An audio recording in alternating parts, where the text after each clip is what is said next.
What's good, everybody? Welcome back to LDL's Boxing. In this video, I'm going to update a fight card on the video that I did before.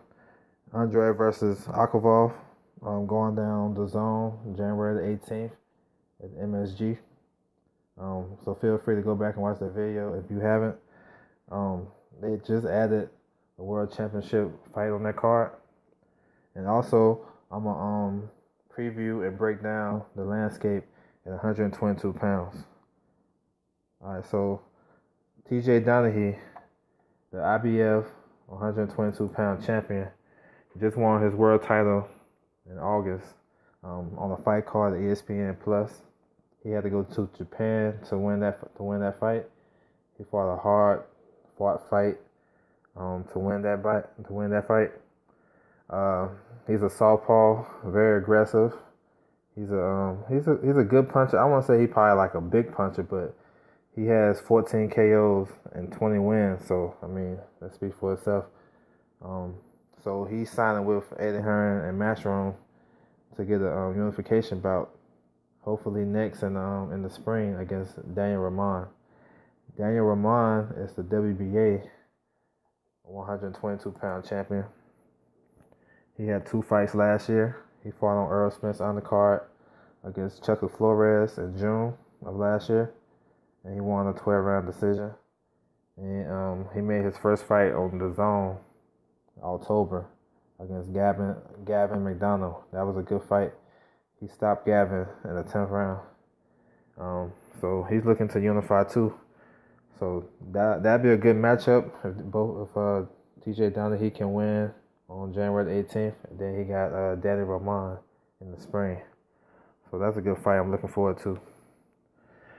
Also, you have the WBO champion, newly crowned WBO champion, Emmanuel Navarrete. He just beat Isaac Dalbe in a 12-round unanimous decision in December on Lomo's card. And I believe this was the upset of the year.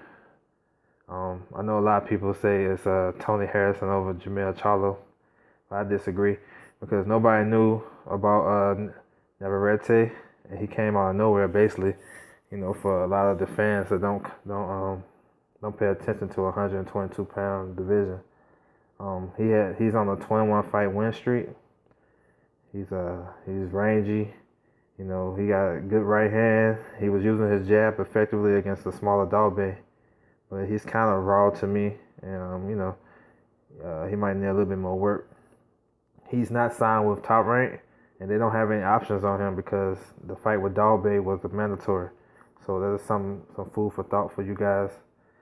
He's signed with Zanford Promotions. It's a Mexican promotion. They also have Jaime Munguia. Jaime Munguia is signed with DAZN, so maybe they're gonna take him over there too to hopefully get a unification or undisputed. So he's up and coming, and I look for see what he's gonna do in the future. And next you have the WBC champion Ray Vargas. Ray Vargas is 32-0 with 22 KOs. Probably very tall for the division. Probably like 5'10", 5'11". He only fought one time in 2018, and he was out the rest of the year with an injury. And but he still have his title.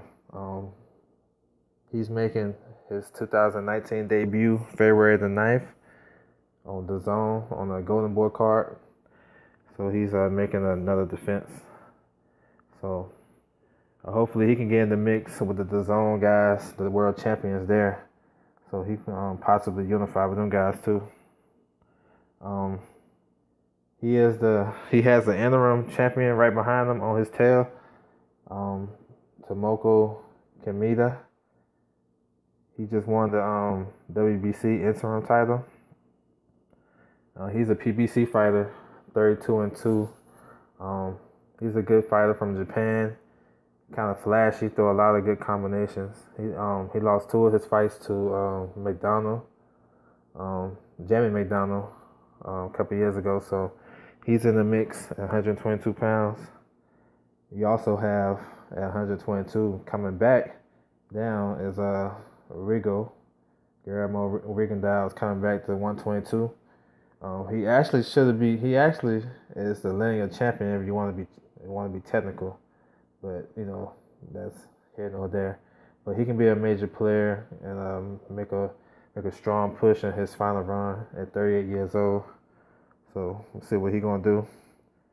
Then you also have, I talked about Brandon Figueroa versus Chucky Flores. Them two guys have an opportunity with a win. The winner should go on to get a world title fight or another big fight. And then, just for the sake of looking down the road, the winner of the World Boxing Super Series with Inoue versus Rodriguez, two top fighters. Inoue is probably one of the best fighters in the world, top 10 pound for pound. He's taking on Manny Rodriguez, a good technical fighter. They'll have a fight coming up in the World Boxing Super Series. And then the other semifinal, you have Nonito Donaire, former champion and the current WBA 118-pound champion versus WBO champion Zolani Tete. So the winner of those fights, possibly would move up to 122.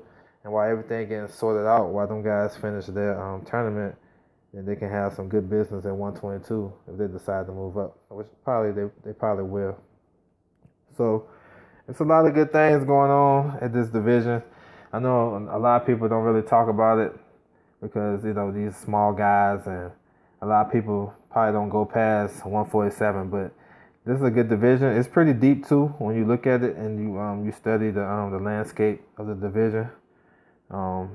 Look like DAZN is kind of cornering the market at 122 pounds, like they're doing at 160. And actually, it's good because if you want, that's what we want as boxing fans: unifications and undisputed. And if these guys working towards that, that's only good for boxing. So shout out to them if that's their game plan. And that's it for my video, guys. Thank you guys for watching, tuning in, like, comment, subscribe, and I'll be back with another one.